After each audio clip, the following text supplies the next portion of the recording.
Assalamualaikum warahmatullahi wabarakatuh. Waalaikumsalam warahmatullahi wabarakatuh. Selamat pagi anak-anak. Selamat pagi, Ibu. Oke, sebelum kita mulai pelajaran hari ini, Ibu minta tolong kepada ketua kelas untuk memimpin doa ya. Baik, Bu.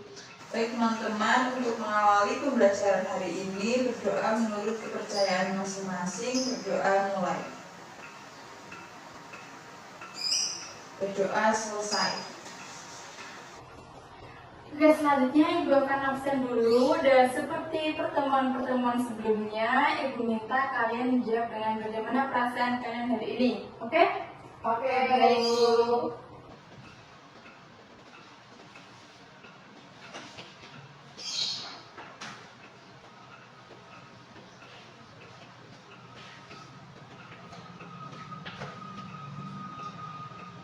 Anissa Kusuma. Hadir, Bu. Sangat senang sekali. Oke. Laila Tuluk. Hadir, Bu, bahagia. Oke. Regina Putri. Hadir, Bu, gembira. Oke. Fatma Nurkolila. Hadir, Bu, baik. Nisa Aulia. Hadir, Bu, sangat semangat. Oke, alhamdulillah hari ini ternyata hadir semua dan kalau dilihat dari jawabannya sepertinya udah siap untuk mengikuti pelajaran hari ini ya? Siap, Bu. Oke, kita masuk ke pelajaran hari ini.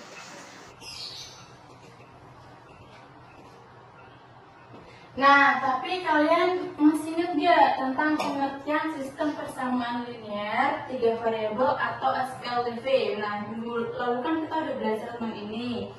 Coba Ibu pengen tahu nih, apa ada yang masih ingat? Seperti pertemuan biasanya, siswa yang menjawab atau bertanya, Ibu akan kasih nilai partisipasi. Ada yang mau menjawab? Saya, Bu. Oke, Fatma. SPLTV adalah kumpulan beberapa persamaan linear di mana setiap persamaan memiliki 3 huruf berbeda. Misalnya X, Y, Z. Oke. Nah, jadi benar banget ya yang dikatakan oleh Fatma. Pengertian SPLTV atau sistem persamaan linear 3 variabel merupakan kumpulan dari 3 atau lebih dari persamaan linear yang memiliki 3 variabel.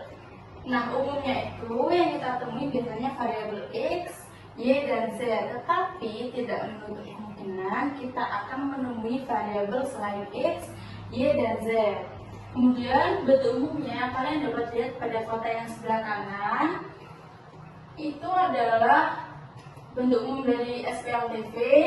X, Y, Z merupakan variabel, kemudian ada A1, A2, dan A3 sebagai koefisien dari variabel X, kemudian ada B1, B2, dan B3 sebagai koefisien dari variabel Y, dan ada C1, C2, dan C3 sebagai koefisien dari variabel Z.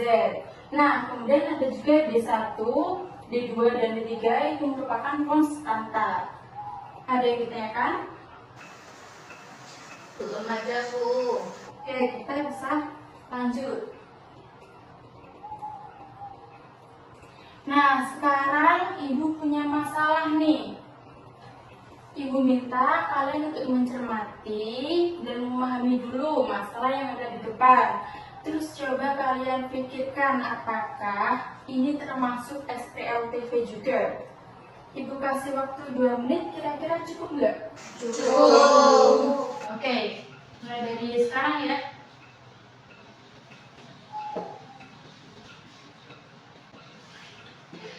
Oke anak-anak, gimana? Apakah ini termasuk SPLTV? Ibu, saya izin menjawab. Iya, gimana? Kalau menurut saya itu bukan termasuk SPLTV karena tidak ada variabel X, Y, dan Z-nya. Nah, Regita berpendapat demikian. Apa ada pendapat lain? Saya, Bu, saya sependapat dengan kita karena saya tidak menemukan huruf variabel di masalah tersebut. Nah, Ila juga berpendapat yang sama dengan Regita. Apakah yang lain juga sependapat dengan kita atau mungkin ada pendapat lain? Saya Bu. Oke Nisa, gimana? Menurut saya permasalahan tersebut itu merupakan SPLTV karena kita bisa memisalkan tiga jenis oleh-oleh tersebut itu menjadi sebuah variabel sehingga membentuk SPLTV. Bisa dituliskan ke depan aja? Bisa Bu. Oke, coba dituliskan ke depan ya.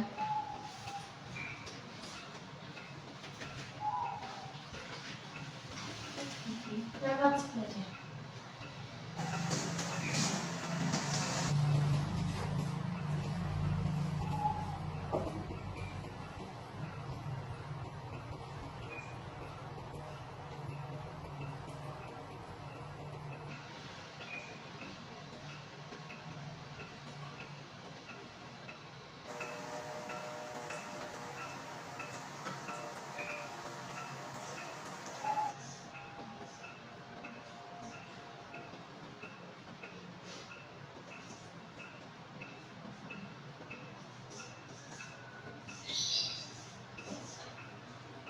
Sudah, Bu. Oke, terima kasih Nisa. Bisa kembali ke tempat duduk.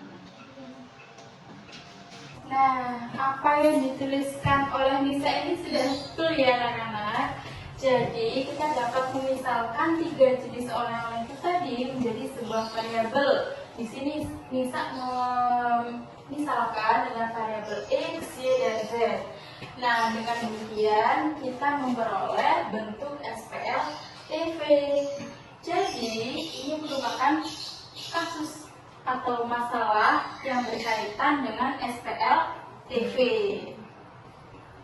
Hari ini kita akan belajar tentang menyelesaikan masalah kontekstual atau masalah di kehidupan sehari-hari kita yang berkaitan dengan SPLTV.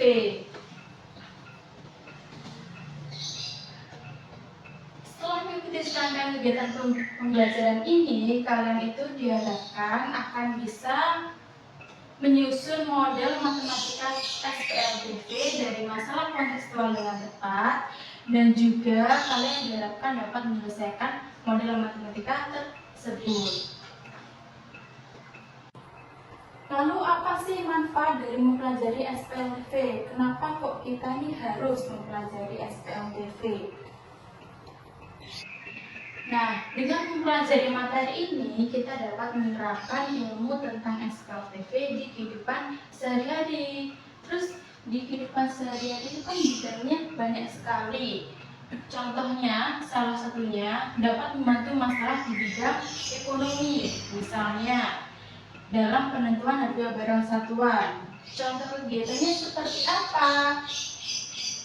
Nah, contoh kegiatan penentuan harga barang, misalnya, ketika beberapa orang membeli beragam jenis barang yang sama namun tidak mengetahui harga satuannya, maka dengan menerapkan ilmu SPLTV ini kita akan dapat mengetahui harga satuan dari setiap barang yang telah dibeli. Seperti itu.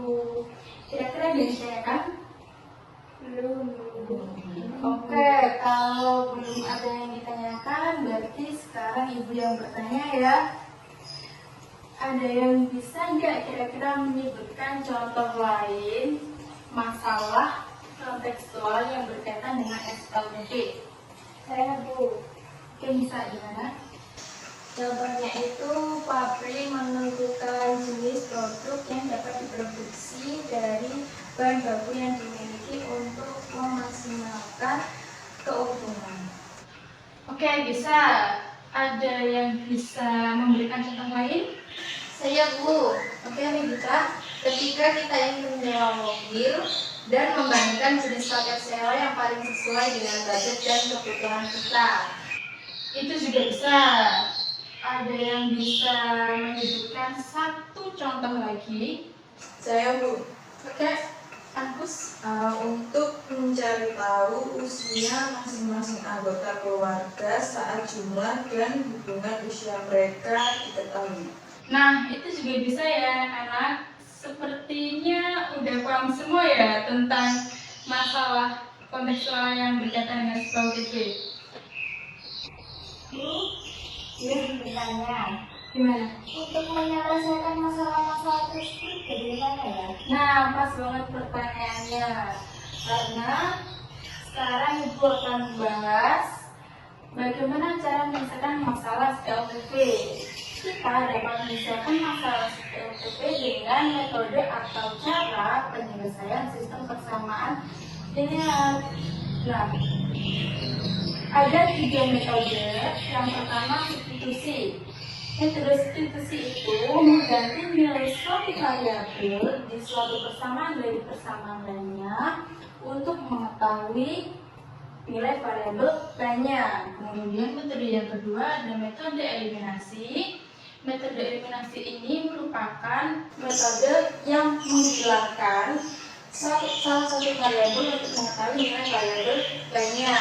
Kemudian yang ketiga ada metode gabungan. Metode gabungan merupakan gabungan dari metode substitusi dan eliminasi, yaitu menggunakan metode eliminasi untuk mencari nilai salah satu variabel, kemudian mengganti variabel tersebut dengan nilai yang telah diperoleh untuk mendapatkan nilai variabel yang lain. Nah, agar lebih paham lagi, Ibu akan memberikan kalian LKPD, dan LKPD itu dikerjakan secara berkelompok. Untuk sekarang, Ibu akan beri kelompoknya dulu, kemudian kalian berkumpul dengan kelompoknya masing-masing. Oke? Baik, Bu.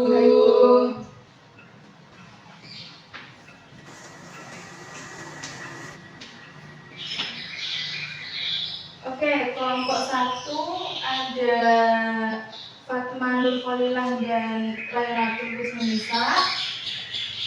Kelompok yang kedua ada Nisa Aulia, Anissa Kusuma, dan Rita Putri. Silahkan berkumpul di kelompoknya masing-masing.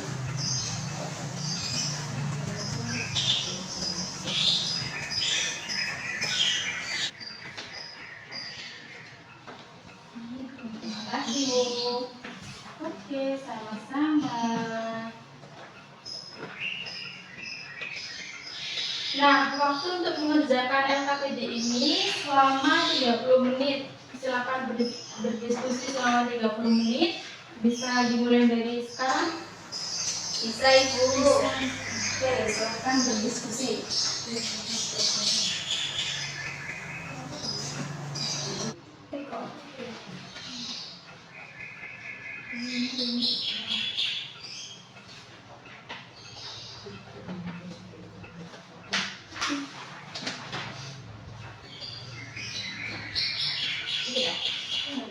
Bu, ya, substitusi persamaan 4 dan 5 ke persamaan 1 ini maksudnya bagaimana ya? Yang begini. Oh, yang bagian itu. Nah, yang sebelumnya kan kamu udah berubah nih. Seharusnya kalau tadi melengkapi nilainya, kalau kalian oh iya, Bu, paham. Terima kasih, Bu. Dengan senang hati.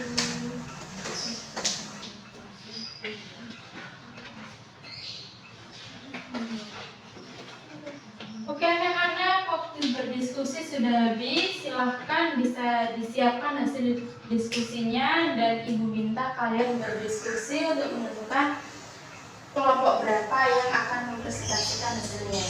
Baik, Bu. Oke. Kira-kira siapa yang akan mempresentasikan ke depan? Kelompok 2, Bu. Kelompok 2 sudah siap? Siap. Oke, kelompok 2 bisa maju ke depan untuk mempresentasikannya. Ya. Nah, selama kelompok 2 presentasi, Ibu harap yang lainnya mendengarkan dan mencermati apa yang disampaikan oleh kelompok 2. Baik, Bu. Baik, Bu. Kelompok 2 silakan maju.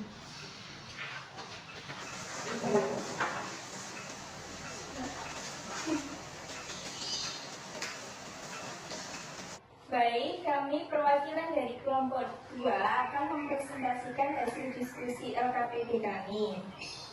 Jadi pada permasalahan yang ada pada LKPD, apakah ada yang ditanyakan? Saya. Ya. Perkenalkan, nama saya Ila dari kelompok 1 izin bertanya. Saat metode eliminasi, langkah pertama itu kan kita mengeliminasi X bulat. Nah, jika kita mengeliminasi dari persamaan yang sama, apakah bisa? Izin menjawab, untuk hal tersebut bisa ya, dari persamaan 1 dan 2 kita bisa mengeliminasi variabel X atau Y. Tetapi kita tidak bisa mengeliminasi variabel Z karena pada persamaan 2 tidak mengandung variabel Z. Bagaimana? Apakah jawabannya bisa diterima? Bisa, terima kasih. Sama-sama. Apakah ada yang ingin bertanya lagi? Sepertinya udah nggak ada yang ditanyakan, bisa ditutup saja presentasinya. Baik, sekian presentasi dari kelompok 2. Apabila ada kurang lebihnya kami mohon maaf. Wassalamualaikum warahmatullahi wabarakatuh. Waalaikumsalam warahmatullahi wabarakatuh.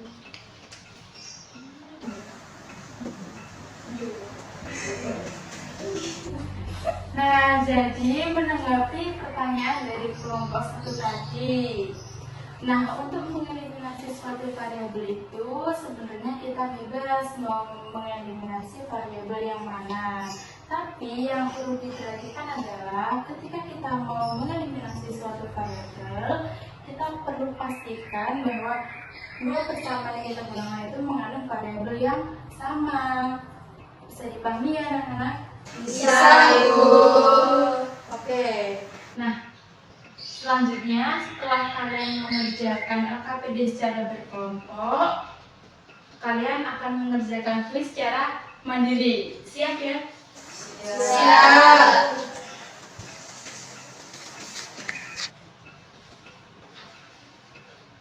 Waktu mengerjakan kuis ini selama 10 menit ya anak-anak. Ya, Ibu. Bisa dikerjakan langsung di lembaran saja. Lembaran kuisnya.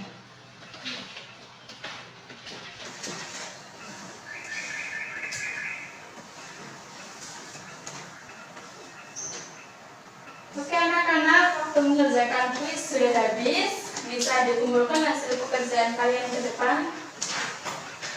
Satu saja nggak apa-apa.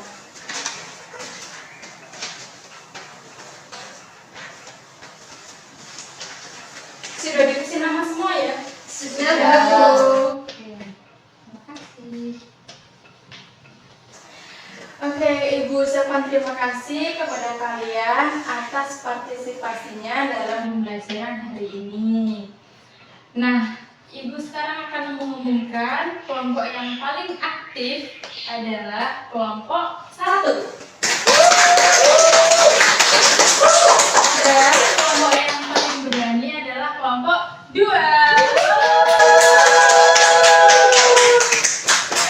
Oke, kalau Ibu lihat nih kalian lebih semangat dan lebih paham melalui diskusi kelompok ya? Iya, Bu. Oke, kalau gitu Ibu mau dari kalian salah satu aja menyampaikan tentang materi apa yang sudah kita pelajari hari ini. Ada yang mau mewakili? Saya, Bu. Oke, Agus. Jadi hari ini kita telah mempelajari cara untuk menyelesaikan masalah SPLTV secara runtut. Nah, bener banget. Jadi hari ini kita telah mempelajari langkah-langkah menyelesaikan masalah SPLTV. Yang pertama, menyusun model persamaan linear 3 variabel dari masalah kontekstual. Kemudian langkah berikutnya, memilih metode penyelesaian dan menyelesaikan masalah sesuai langkah dalam metode yang dipilih. Kemudian langkah yang terakhir, mengembalikan penyelesaian ke masalah awal dan mengevaluasi kembali atau mengoreksi kembali jawaban yang didapat. Paham? Paham. Ada yang ditanyakan lagi? Tidak ada. Oke, kalau gitu pembelajaran hari ini cukup sampai di situ dulu. Sebelum mengakhiri, Ibu minta salah satu dari kalian memimpin doa untuk Sudah belajar. Ila bisa memimpin doa. Baik, sebelum mengakhiri pembelajaran hari ini, berdoa menurut kepercayaan masing-masing. Berdoa, berdoa selesai. Baik, Ibu akhiri. Terima kasih. Semoga pembelajaran hari ini bermanfaat bagi kalian semua. Wassalamualaikum warahmatullahi wabarakatuh. Waalaikumsalam warahmatullahi wabarakatuh. Terima kasih. Terima kasih.